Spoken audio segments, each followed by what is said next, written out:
Can you complete Mario Kart without accelerating? It's an interesting question because acceleration is the obvious requirement in a racing game, so omitting this essential mechanic leads to some strange results. If you can't accelerate, you'll have to drive in reverse, and at a much lower speed. I wanted to complete every track this way, and without any help from Lakitu, the guy who rescues you if you fall off. He does so very generously, and it would make the project boring. I unbound the accelerate buttons and started the journey with the first track. Mario Kart Stadium was a nice place to start, and had just one obstacle, the glider panel. When you touch a glider panel, you get a boost forwards, so that you have some speed before your tires go off the ground. Because of this, driving onto one backwards gives a boost in the wrong direction. To solve this, I aligned my kart laterally, and I could use the boost to turn towards the glider. It's a nice workaround, but I found a more interesting solution. Anti-gravity mode is Mario Kart 8's gimmick, which lets players drive on walls, but normal gravity is still in effect, so by hopping in this downhill, I could take the glider facing forwards.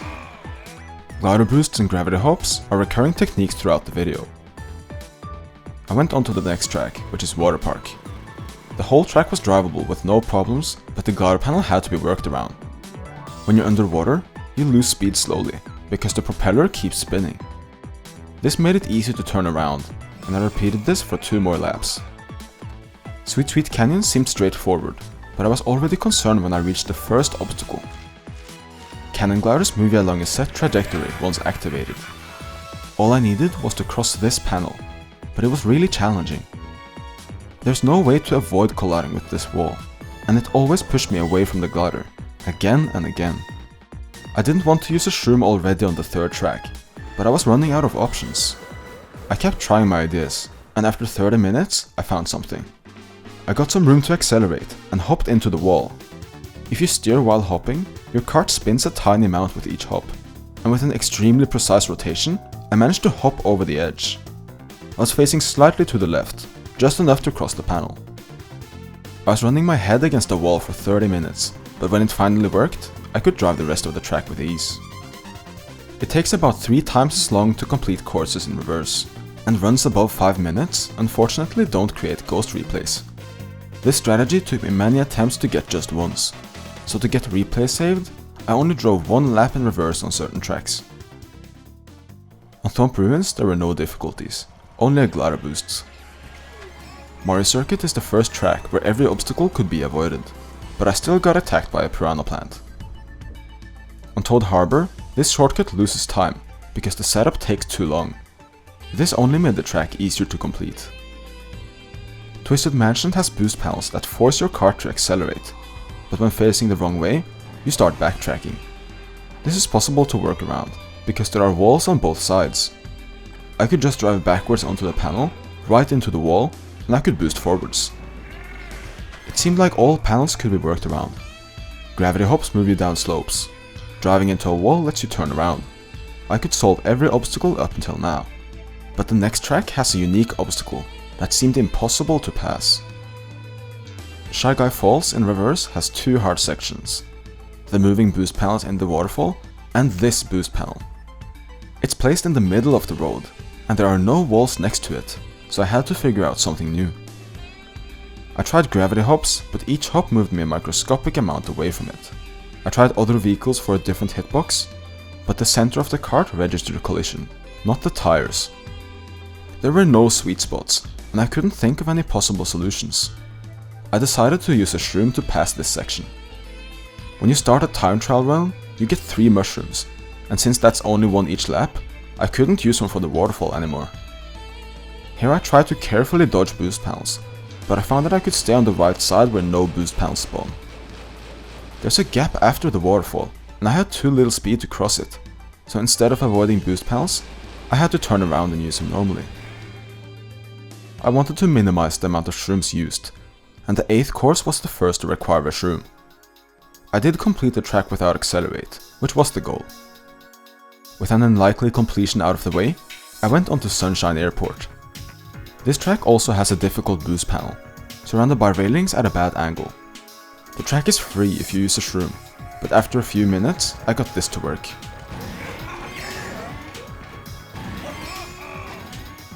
This solution was a mess. It wasn't my intention to do exactly this, but I could now complete the track. Dolphin Shoals has amazing water sections, where there are airstreams you can bounce off. When I did, I noticed the kart rotated the wrong way. The developers never drove this track in reverse. On Electrodrome I had to do 6 glider boosts, but it was very straightforward, just like the straightaway right here. Mount Wario is the first section track in the game, which means you don't drive laps, but 3 unique segments. In section 2 you drive through a cave, and there's a boost panel after the water. I thought the water current would get me there, but this simple approach barely didn't work, so I needed another method. There's a glider near the cave entrance, and it seemed like the only solution. After a really precise glider boost, I took the boost panels on the rocks and tricked the last jump. I barely made it. I only got a sliver more distance than with the water current, and it's surprising that this whole sequence is necessary if you don't want the shroom here. Cloudtop Cruise seemed easy to me at first glance, but it actually has an impossible segment right off the bat. In the first turn, there's a boost panel, and its hitbox extends outside the texture. It's impossible to cross without a shroom. After the cannon glider, you drive through the clouds, where boost panels get struck by lightning. Here it was worth turning around, since I could get plenty of boost panels in a row. Bone Dry Dunes was very straightforward to complete. There isn't much to be said about this track. Bowser's Castle has many moving objects to keep an eye out for. There's a section where a giant Bowser statue punches 2 roads. They have boost panels that extend outside the texture. We've seen this before, but Bowser's punch disables the boost panels, so I could drive around its fist. This was the most situational solution I'd seen so far. Rainbow Road in this game has a space station, which has low gravity physics. This makes the kart decelerate slowly, and I could just roll over the green conveyor, far enough to reach the glider. This whole sequence was uniquely fun to do, because it requires no button presses, only slight joystick movements. I did this shortcut backwards and finished the track. Then we went on to the retro courses, tracks brought back from other Mario Karts, often with some revamps to the layout, but the first track was a faithful recreation. Moo Moo Meadows is the simplest track so far and has little to no changes from the original. It was easy to complete. GBA Mario Circuit has a U-turn lifted off the ground, creating a gap you have to cross.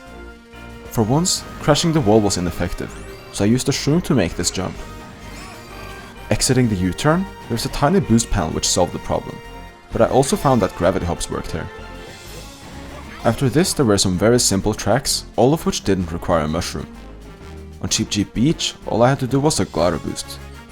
Toad's Turnpike has a lot of moving cars, but they are easy to avoid. Dry Desert was very simple too.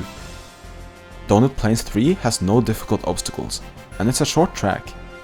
I watched the timer on the final straight, and it stopped right before the 3-minute mark. My best accomplishment in this game truly. The retro courses were simpler to complete. They were created for a different game after all, and this game's physics seemed to make them easier. But the next track seemed challenging.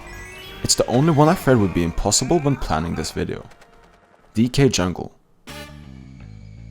When driving this track in reverse, there are 2 segments that are incredibly hard to pass. The boost panel at the start, and the glider panel shortcut. This boost panel is very inconveniently placed. The walls have a shape that's hard to redirect the kart off, and to make it even worse, there are gaps next to the panel. I tried many different approaches. I tried driving onto it and hopping to the side. I tried tricking the panel and hitting the wall to turn around. I tried changing vehicles for a wider hitbox, but although I got some close attempts, nothing worked. I tried a fancy approach by driving backwards towards a tree root, but this ended up being the coolest could have been solution. You might think that this is a great place to use a shroom, but the reason I did so many shroomless attempts is that the glider is just as tough. I can only use 1 mushroom every lap, so this glider was crucial to complete DK Jungle. This ramp is so small that glider boosting seemed impossible, and the boost panel on the ground can't be used. I swapped to the smallest vehicle to drive around the glider panel on this thin edge of road. When I reached the corner, I had to turn around, and because the surface is slanted, the bike fell off. The hitbox wasn't slim enough. I got desperate and considered an exception to allow Lakitus's help. Only 1 mushroom every lap, and I was in equal need of one in 2 places. But after an hour of testing ideas, I finally found a way. With an extremely precise 90-degree lineup, I used all the space I had and got a perfectly minimal glider boost, and I got the glider. After an hour of failed efforts and countless attempts at a glider boost, I was incredibly relieved when it finally worked. I was determined to finish every course without Lakitus's help, but DK Jungle made me very doubtful until this moment. It's designed to be driven forwards and has many objects that force you forwards, but with enough precision, it can be completed this way. I could finally go on to the next courses. DS Wario Stadium looks very intimidating because there are 10 boost panels each lap, but it's actually easy to avoid every one of them. Sherbetland was very easy too, not much happening on this one. On Music Park, there's a boost panel followed by a tambourine. Crashing the wall never got me far enough, so I used a shroom to complete the track. In Yoshi Valley, there were no hard obstacles, but the bridge was nearly blocked by the spinning egg. Tick-Tock Clock was very fun to drive in reverse. There are spinning cogwheels throughout the track, and you can speed yourself up by driving on them. On Piranha Plant Slide I couldn't get any coins in the start, because I didn't have the speed. I used the boost panel to reach the glider, and the rest was simple. Grumble Volcano has a lot of gaps between moving platforms and roads, but I found that hopping wasn't necessary. The track was an easy finish. N64 Rainbow Road is another section track, and starts off with an unavoidable boost panel. The rest of the track was very straightforward, and in the last turn, the boost panel was barely not enough to reach the glider, but a few gravity hops got me there. Mario Kart 8 Deluxe is the most forgiving Mario Kart game, but whether you play this game or not, you know how unlikely this seems. When driving at such low speeds, some course is bound to be impossible. The last set of tracks I had to clear were the bonus tracks. Yoshi Circuit has no gliders or boost panels, making it very easy. Excitebike Arena, or as my friend likes to call it, the oval with the tricks on it.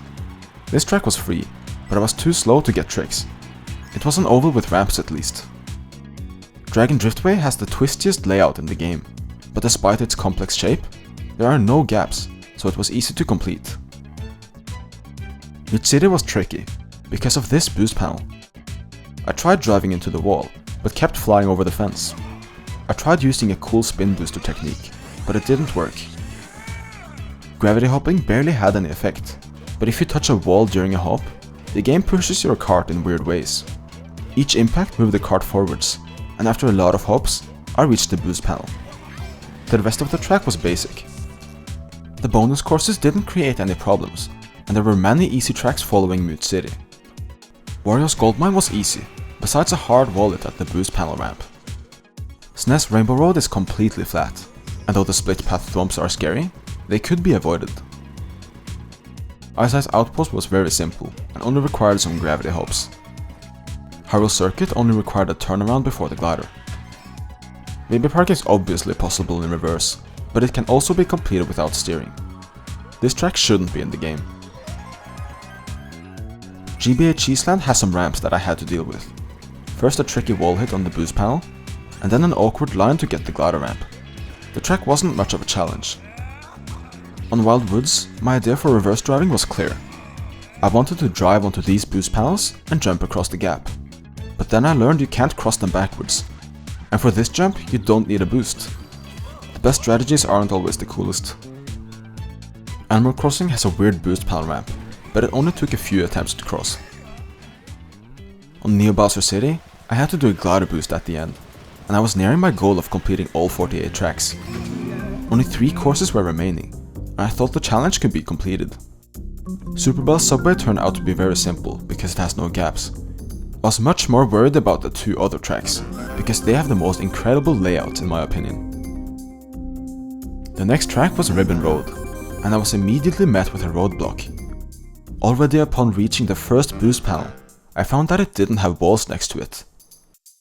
There's no way to get the angle needed to make the jump. You'll either fly off the course or hop away from the boost panel.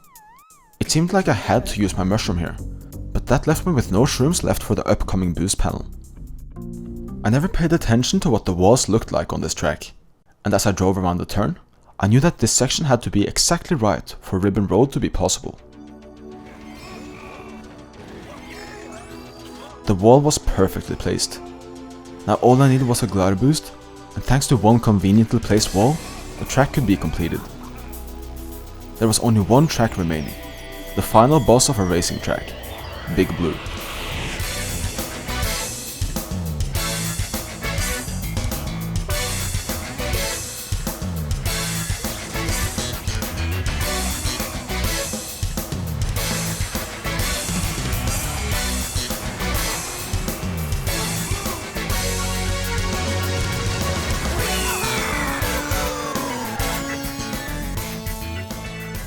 All courses completed without accelerating once. Layouts designed to be driven forwards, and by chance, they're all possible in reverse. It was fun to do some problem solving instead of playing to get a faster run, because this challenge made me struggle to complete a single lap. I excluded the DLC courses in this video, because it isn't fully released yet. I'd rather see how this challenge plays out in other Mario Kart games, with different physics and other courses. If you enjoyed this video, please consider subscribing. I usually make videos about Mario Kart speedrunning, and the franchise has some incredible stories I'd like to cover. I'm sure you'll enjoy it.